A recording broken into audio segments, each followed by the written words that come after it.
네, 대장동 개발 특혜와 로비 의혹을 수사 중인 검찰이 이른바 50억 클럽의 곽상도 전 의원을 재판에 넘겼습니다.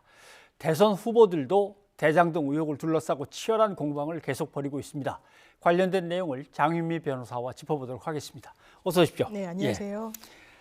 곽상도 전 의원을 검찰이 구속 상태에서 이제 기소를 했습니다. 자, 재판에 넘어갔는데 50억 클럽 중에서 이제 첫 번째 기소가 되는 거겠죠. 이건 어떤 의미를 갖고 있다고 보십니까? 사실 대장동 개발 사업과 관련해서 민간 개발업자들에게 천문학적 액수의 이익이 귀속한 부분에 대해서는 국민적인 공분이 이제 나왔고, 그렇다면 그 액수가 정치권에 흘러들어갔다는 사실상 그 실체가 드러난 것은 곽상도 전 의원이 사실상 유일하기도 합니다. 이런 부분과 관련해서 검찰이 구속 기소를 했다는 점에 의미가 있다라고 볼 수 있고요. 지금 받고 있는 혐의는 이렇습니다. 특경가법상 알선수재, 뇌물, 정치자금법 위반 혐의로 기소가 이뤄진 건데, 알선 수재와 관련해서는 이 화천대유가 하나은행 컨소시엄을 운영하는 데 있어서 이 중간에 깨지려는 위기를 겪는 상황에서 김만배 씨의 부탁을 받고 하나은행 회장에게 이제 부탁을 해서 그 뒷돈을 챙겼다. 라는 게 검찰의 시각 중에 또 하나고요. 그리고 본인이 국회의원이 된 이후에는 여러 가지 활동을 하면서 대장동 사업에 이러저러한 편의를 봐줬다. 관련해서 검찰은 그 당시에 곽상도 의원이 활동했던 상임위, 교문위와 문방위, 그리고 당에서 부동산 특위 등의 활동을 했다는 점을 그 연결고리로 좀 잡아서 삼고 있는 것 같습니다. 또 하나는 정치자금법 위반 혐의도 추가가 됐는데요. 2016년도 3월에서 4월, 이때가 20대 총선 즈음이었습니다. 그 당시에 남욱 변호사로부터 5천만 원을 수수하게 되는데, 본인은 수원지검에 있었던 남욱 전 변호사의 사건과 관련해서 변호사 수임료 명목으로 받은 것이다라고 해명했지만 실제로 위임장 등을 수사기관에 내진 못했던 것 같습니다. 때문에 이게 선거 자금 등과 관련해서 수수한 자금으로 검찰은 보고 정치자금법 위반 혐의를 추가한 그런 상황입니다. 네. 자, 하나은행이 경쟁 컨소시엄으로 넘어갈 것 같은데 못 넘어가게 우리 화천대유에 함께 하도록 꼭 좀 봐주십시오라고 했고, 그 다음에 이제 대장동 사업을 하면서 이런저런 것들 편의를 좀 봐주십시오.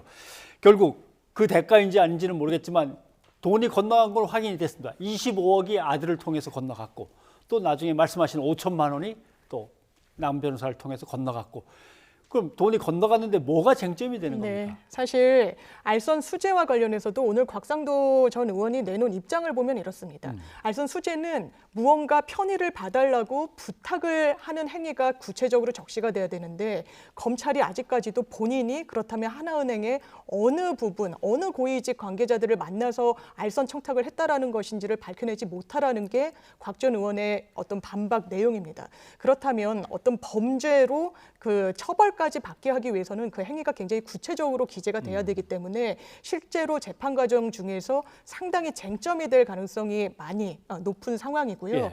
또 하나 또 뇌물죄는 두 번째 영장 청구할 때 추가된 범죄명입니다. 이 뇌물과 관련해서는 포괄적으로나마 이 대가성이 입증이 돼야 되는데, 지금 검찰은 관련해서 국회에서 여러 가지 의정 활동을 하는 중에 편의를 봐줬다라고 하지만 최소한 구체적인 어떤 대가 관계 그리고 편의를 봐줬다는 그 실체가 드러나야만 유죄 입증이 가능한 부분이 있어서 아마 관련해서 공판 과정 중에 상당한 쟁점으로 부상할 걸로 보입니다. 자, 이렇게 되면 대장동 로비 의혹 관련된 이제 인사들 중에서 곽 의원이 처음으로 기소가 됐습니다. 그럼 곽 의원에 대한 수사는 여기서 이제 마무리되는 거냐라고 하는 점이 하나 궁금하고, 또 하나는 박영수 전 특검이라든가 아니면 권순일 전 대법관이라든가 의혹에 떠올랐다가 지금 밑으로 잠겨 있는 이 두 사람도 과연 다시 수사가 시작되는가? 이것도 궁금한 문제거든요. 곽상도 전 의원과 같은 경우에는 사실 영장을 두 번째 청구를 하면서 혐의가 좀 추가된 부분이 있습니다. 그리고 실제로 영장이 발부됐기 때문에 이 정도에서 이 수사는 사실상 마무리가 됐고 추가 기소 등을 검찰이 염두에 두고 수사를 하는 부분은 없는 것 같습니다. 지금까지 적시된 이 알선 수재와 뇌물, 정치자금법 위반과 관련해서 유죄 입증에 좀 더 힘을 기울일 걸로 보이는 부분이 있고요. 다만 박영수 전 특검이랄지 권순일 전 대법관, 이른바 이른바 50억 클럽으로 지목됐던 이 당사자들에 대한 수사는 아무래도 시기상 대선 이후로 연기가 되지 않을까. 그나마 박용수 전 특검 같은 경우에는 그 딸이 굉장히 헐값에 분양을 받았다는 그런 사정, 실제로 금전관계가 뭐 친인척을 통해서든 이 흘러들어갔다는 내역을 검찰이 확보하고 있는 상황이기 때문에 수사를 중단하기는 어려울 거고, 다만 이 대선 시기와 관련해서 언제 또 추가 소환 조사를 할지 등을 저울질하고 있을 것 같습니다. 네. 자, 그 다음에 대장동 관련해서 이제 더 정치적인 쟁점들이 남아 있습니다. 과거로 이제 더 이야기를 거슬러 올라가자면 대장동 사업을 하려던 사람들이 종잣돈을 어떻게 마련했냐? 부산저축은행으로부터 돈을 받았다. 부산저축은행 박 회장의 조카죠, 네. 조우영 씨. 네. 조우영 씨가 중간에서 다리를 놔주고 거기에서 이제 자기는 돈을 받아 챙겼고, 그다음에 거기서 빌린 돈으로 대장동 사업을 이 화천대유가 이제 시작을 하는 장면이 나오는데, 결국 부산저축은행 비리 문제가 터지고 다들 수사를 받기 시작하는데, 이 조우영이라는 사람이 뭔가 수사를 받는 과정에서 별로 처벌을 받지 않았다. 그때 변호사와 그때 검사가 그럼 도대체 누구냐? 네. 여기가 이제 문제가 되는 거죠. 맞습니다. 지금 짚어주신 대로 이게 2011년도에 이 대검 중수이과 그때 과장이 윤석열 검사였는데 주인 검사였습니다. 수사를 할 때 부산저축은행에서 부실 대출이 일어났다라는 혐의와 관련해서 지금 거론하신 조모 씨의 압수수색 영장을 통해서 계좌까지 들여다봤던 것 같습니다. 어제 JTBC 단독 보도 내용을 보면 사실 이 계좌 내역에는 본인이 대출 1,100억 원대의 대출을 일으키면서 뒷돈으로 챙긴 한 몇십억 원, 그리고 회사 돈을 빼돌린 내역도 드러났던 걸로 보이는데, 이 부분에 대한 수사가 진전되지 않았기 때문에 뭔가 봐주기 수사가 있었던 거 아니냐라는 의혹이 제기되고 있는 부분이 있고요. 이와 관련해서 국민의힘 그리고 윤석열 후보 측의 입장은 그렇습니다. 그 부산저축은행 수사와 관련해서 2011년도에 큰 수사 줄기는 부산저축은행이 이 부실한 부동산에 투자를 해서 결과적으로 이 예금을 예치했던 여러 이 상공인들에게 피해를 입혔다는 것에 주안점이 맞춰졌기 때문에 그 당시에 부실 대출 등등에 대해서는 크게 수사의 포인트가 아니었다라고 이야기를 하고 있는데, 최근에 그 당시에 계좌까지 들여다봤던 내역이 추가로 나오면서 또 정치적인 공방으로까지 비화되고 있는 그런 상황입니다. 예. 어제 있었던 TV 토론에서도 이 문제에 계속 공방이 벌어졌습니다. 한번 후보들 목소리 잠깐 들어보죠. 이 주머니에서 김만배 주머니로 가는 것이 뭔 대수냐, 다 대한민국에 있는 돈인데, 그런 말씀이신 것 같은데, 그러면은 우리가 정부가 뭐 세금 거둘 필요 있습니까? 정영학 남욱 본 일도 없어요. 무슨 측근에 가까운 사람입니까? 그리고 이재명 게이트라고 있다고요. 그 녹취록 중에 내세요. 지금 허위 사실이면 후보 사퇴하시겠습니까? 네. 그거 있었으면 지금까지 가만히 있을게요. 지금까지 제가 언론에서 그분이 봤고요. 이재명이다 수없이 자, 주장해놓고 이제 그만하십시오. 와서 네, 질문 이제 와서 저거니까 이따가 하세요. 이런 거짓말을 합니까?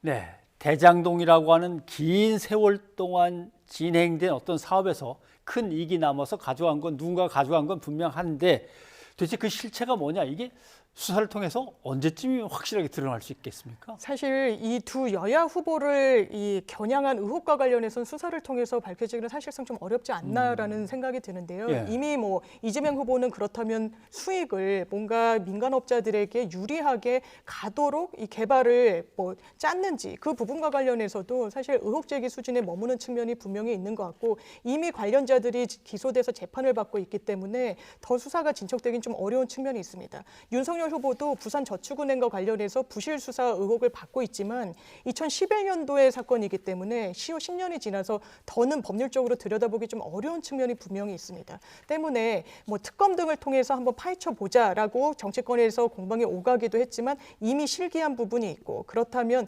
수사 과정을 통해서 이 두 후보를 향한 의혹들을 명명백백하게 밝히기는 조금 어려운 국면이 되지 않았나라고 생각되는 측면이 있습니다. 네, 알겠습니다. 자, 이번에는 도이치모터스 주가 조작 얘기를 좀 해봐야 될 것 같습니다. 어제 토론회에서 윤석열 후보의 부인 김건희 씨 주가 조작 의혹을 놓고 여기서도 공방이 벌어졌는데, 그것도 한번 잠깐 들어보시죠. 2010년 5월 이후 추가의 주식 거래가 있었는지. 두 당연히 번째로 주식했죠. 두 번째로 제 처가. 주식 거래해서 돈을 버는 게 있는지, 손해만 봤는지. 아니, 손해 본 것도 있고 뭐 좀 번 것도 있고 하니까 정확하게 그 수익이 얼마나 되는지는 알 수 없습니다. 그러면 어쨌든 주식 투자, 주가 조작에 참여해서 돈을 벌은 건 사실이군요. 주가 조작에 참여한 사실은 없습니다. 부인께서는 월급 200만 원을 꽤 오랫동안 받았던 것 같은데 그 외에 수입은 없었고 뭐 어떻게 70억 자산가가 됐을까요? 저는 원래 오래 전부터 재산을 가지고 있었고 2010년 이전부터도 상당한 자산을 가지고 있었습니다. 예. 자, 재산은 어디에서 나왔습니까? 그건 이전부터 그 집안이 갖고 있던 돈이 있습니다.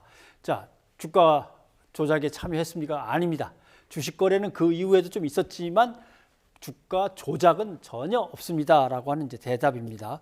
근데 검찰의 공소장에 범죄 일람표에 들어갔다라고 하는 그 부분은 범죄 일람표라는 게 의미가 뭔지부터 좀 설명을 해 주셔야겠을 것 같습니다. 지금까지 국민의힘 측에서 김건희 씨가 주가 조작에 가담하지 않았다라고 가장 강력하게 주장했던 근거 중 하나가 공소장에 김건희라는 이름이 없다라는 부분이었습니다. 예. 그런데 어제 뉴스타파 보도를 통해서 보면 이 범죄 일람표 상에는 이 김건희 씨 이름이 상당히 많이 나온다라는 부분인데요.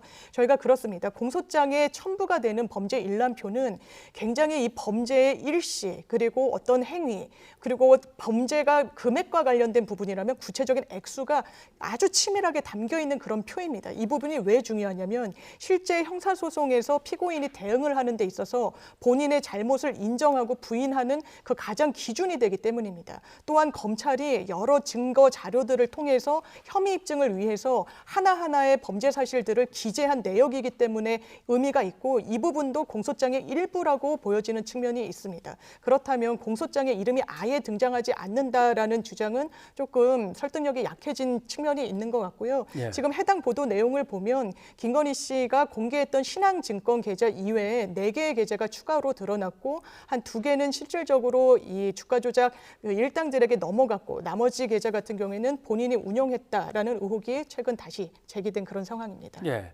저희 뉴스가 있는 저녁에서도 계속 보도를 했던 부분이긴 합니다만은 자, 신한이라는 계좌 이모 씨에게 빌려줘서 그냥 투자만 좀 하다가 그냥 걷어들였다. 돈이 안 남아서 손해만 보고 라고 했던 건데 다른 계좌가 또 나오고 그 다른 계좌는 또 다른 주가 조작 선수라고 하는 의혹을 받는 사람한테 또 맡겨지기도 하고 자, 이 상황에서 이제 그럼 검찰 수사는 어디를 겨냥해서 뭘 확인해내야 됩니까? 지금은 검찰이 사실 이 수사는 구분응선을 넘은 것 같습니다. 김건희 씨라는 당사자 소환이 없이는 수사의 마침표가 찍히기가 상당히 어려운데 이 공소장의 범죄 일람표로 상당히 구체적으로 계좌를 특정해냈고 김건희 씨가 거래를 한 일시 그리고 이게 넘긴 주가 조작 일당에게 의해서 주가 조작 행위가 이루어졌는지 아니면 본인이 했는지 그리고 통정 허위와 관련한 본인의 그 어머니인 그 최모 씨가 이 3분의 1 물량을 또 걷어 들어갔다는 흔적도 예. 검찰이 확보를 한 것 같습니다. 그렇다면 이런 국면 속에서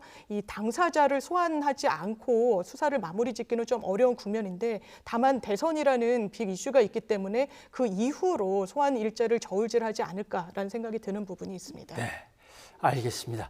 자, 장유민 변호사님 오늘 여기까지 듣겠습니다. 고맙습니다. 네, 감사합니다.